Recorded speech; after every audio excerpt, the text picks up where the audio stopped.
Hello, have a very nice day. आजकल मोदी साहब America में हैं और जिस मेन फंक्शन को अटेंड करने के लिए अमेरिका गए हुए हैं मोदी साहब, उसका नाम है क्वाड्रिलेटरल सिक्योरिटी डायलॉग। इसमें 4 देश शामिल है।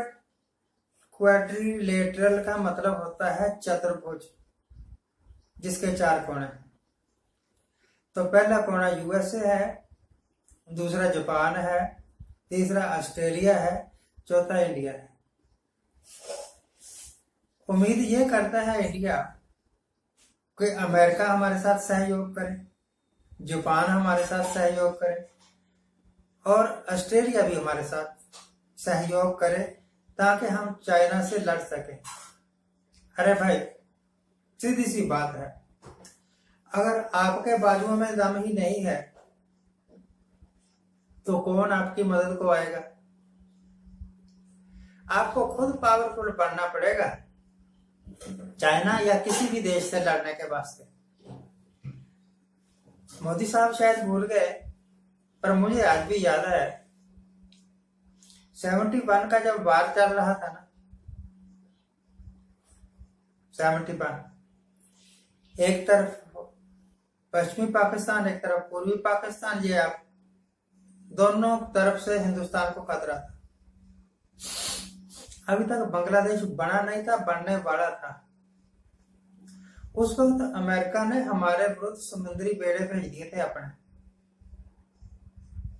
और डराया था कि या तो पाकिस्तान के साथ युद्ध बंद करो, नहीं तो अमेरिका इस युद्ध में कूद पड़ेगा। यानी सीधा साधा मतलब यह था कि अमेरिका इंडिया पर अटैक करेगा। ऐसे मित्र जो हमारे दुश्मनों के भी मित्र हों, उनके ऊपर भरोसा नहीं किया जा सकता कभी भी। चाइना के ऊपर मोदी साहब पता नहीं क्यों भरोसा करते हैं। चाइना, हमने आज तक देखा है चाइना ने जब भी कोई स्टेप उठाया है उससे हिंदुस्तान को नुकसान ही हुआ है। पता नहीं ये बीजेपी वाले इतिहास नहीं पढ़ते, या पता नहीं इतिहास पढ़ने की अकल ही है नहीं। इतिहास ये खुद लिखते हैं। महाराणा प्रताप हल्दी घाटी में हार गए थे, ये लिखते हैं कि जीत गए थे। किताबों में, इनकी किताबों में लिखा हुआ है जीत गए थे महाराणा प्रताप। अगर जीत गए थे फिर दिल्ली की तरफ क्यों नहीं बढ़े थे? एक जीतता हुआ राजा पीछे थोड़ा हटता है, वो तो और आगे बढ़ता है। जिस तरह मोदी साहब सोचते हैं कि पूरी दुनिया में इन्हीं का ही राज हो जाए। अमेरिका में जाकर कहने लगे कि रशिया और यूक्रेन का युद्ध हमें बंद करवाना चाहिए। तो बाकी जो 3 पार्टनर थे ना, वो इनके विरुद्ध हो गए। क्यों करवाएं युद्ध बंद? उनके हथियार बिकते हैं, उनको इस युद्ध से फायदा है और हमें भी फायदा है। रूस से सस्ते रेट पर तेल लेके इंडिया खरीदता है और फिर उसको प्रोसेस कर लेता है। अगर यही तेल हम अरब देशों से खरीदे तो महंगा पड़ता है, और फिर इधर से खरीदा इधर बेच दिया तब भी फायदा ही फायदा है। यही आजकल हो रहा है। लालाओं की सरकार है तो वो तो अपने व्यापार का ही देखेंगे। गुजराती में व्यापारी लोग, व्यापारी में सिर्फ अपना फायदा देखने वाले, दूसरे का फायदा कोई नहीं देखते। तो क्वाड एक फिजूल संस्था है, इससे किसी भी तरह से इंडिया को कोई लाभ नहीं हो सकता। पहली तो बात यह है। और दूसरी बात यह है कि अगर आप अपने मुल्क के लोगों के ऊपर गोलियां चलवा सकते हैं, वाटर कैनन छोड़ सकते हैं, अपने देश की पहलवान लड़कियों के साथ बदसलूकियां कर सकती है, आपकी पुलिस पीट सकती है, मार सकती है, सड़कों पर घसीट सकती है, आपके देश के ही एक स्टेट में औरतों को नंगा करके घुमाया जाता है, तो फिर आप कहां से बाहर सारे मुल्कों का ठेका लेने वाले हो गए? पहले अपने मुल्क को तो सुधार लो। अगर मैं गलत कह रहा हूं तो भैया मुझे बताइए, हम सॉरी फील कर लेंगे। वैसे आज तक हमने सॉरी फील करने का कोई काम किया नहीं। जिस वक्त मैं ये देखता हूं ना कि मोदी साहब की सरकार ने पिछले 10 साल में किया क्या है, तो मुझे तो इनकी दो ही अचीवमेंट नजर आती है।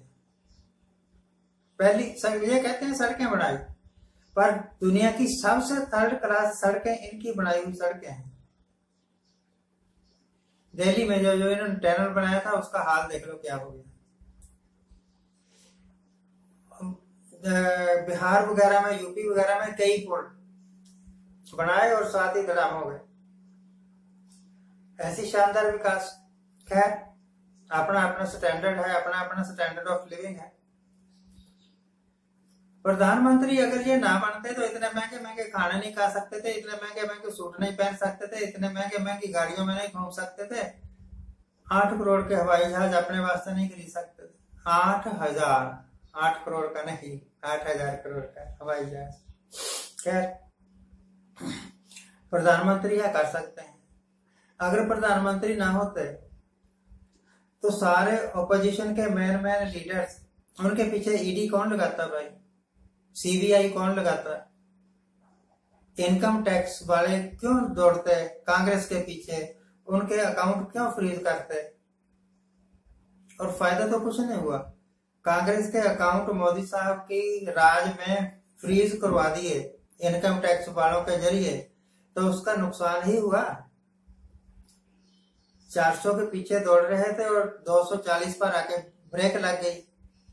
मोदी साहब की पॉपुलैरिटी घटने का कारण, मोदी साहब की सीटें घटने का कारण ऑपोजिशन वाले नहीं है। इनको बड़ा गलतफहमी है, हर जगह जाके ये कहना शुरू कर देते हैं कांग्रेस वालों ने, कांग्रेस वालों ने, कांग्रेस वालों ने।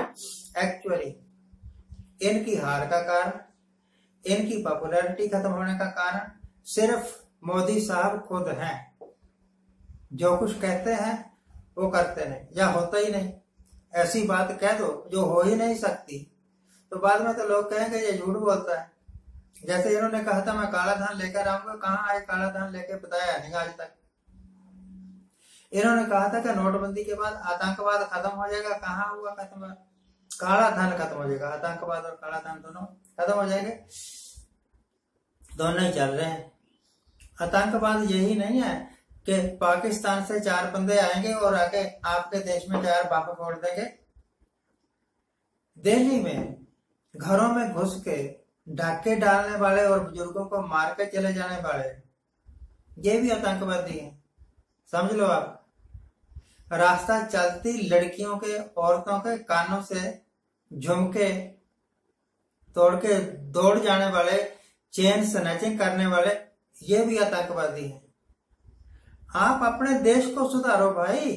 आपका देश तो गर्त में जा रहा है और आप विदेशों में जाते हैं, वहां जो 10, 20, 50, 100, 200 या 1000, 2000 या 20,000 मान लो इंडियन होते हैं, उनके आगे लेक्चर छाड़ के आ जाते हैं। इससे ना तो उनको कोई फायदा होता है ना इंडिया को कोई फायदा होता है। ऐसे काम, लेक्चर तो बहुत दे लिए, आप कुछ काम करके दिखा दो कि आप कितना काम कर सकते हैं। 3 चीजें आप रोक दो। एक तो आतंकवाद रोक दो, 1 रुपए का गिरना रोक दो। मोदी साहब के राज में डॉलर के मुकाबले में रुपए की सबसे कम कीमत हो गई है, 83 रुपीस $1 के मुकाबले में। और एक बेरोजगारी खत्म कर दो। और ये चेन स्नैचिंग, कत्ल करना, बलात्कार वाली घटनाएं होना, नंगी करके औरतों को घुमाया जाना, ये सब बंद कर दो। आप तो राम राज ले आएंगे। और वैसे भी आपके लोग, मैं मोदी साहब से बात कर रहा हूँ, आपके लोग आपको कहते हैं कि मोदी साहब तो देवताओं के देवते हैं। देवताओं के देवते तो जब बनोगे तब बनोगे, इंसानों के सुपर इंसान बन के ही दिखा दो। Thank you very much for watching. Keep watching, please subscribe my channel. Thank you.